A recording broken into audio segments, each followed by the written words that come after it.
We'll follow all that up, but thank you. I'm Raphael Szymanski. I'm a student in the class of 2020 in the medical school.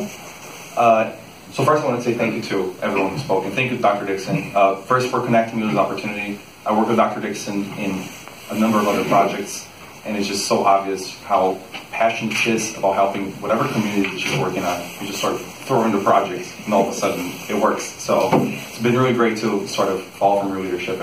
And I also want to thank Ron and everyone at Lifecare and Mass who's been just so accommodating and helpful and everything I've needed from the project. You know, I came in with a lot of ideas, and they've made it practical. They made it realistic, and they're making, you know, a medical student who, I have some research experience, but, you know, it's not in this kind of research, and they're definitely helping me figure out the ropes. So it's been very educational for me as well.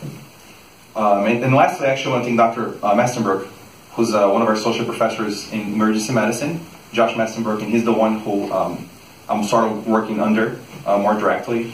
And again, you realize how little you know about medicine when you work with someone in that field of medicine. So every time I'm like, you know, maybe this is a good time for us to start. He's like, no, you need to go look this up. So there's a lot of doing that, which has been really great. He's just a really smart, helpful guy.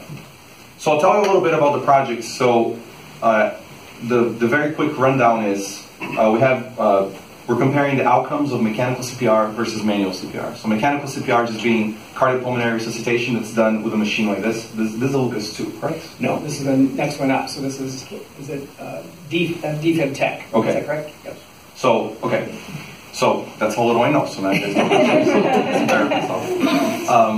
know. But we're trying to see if there's different outcomes. At this stage, we're pretty early in the research, so we're still surveying the literature.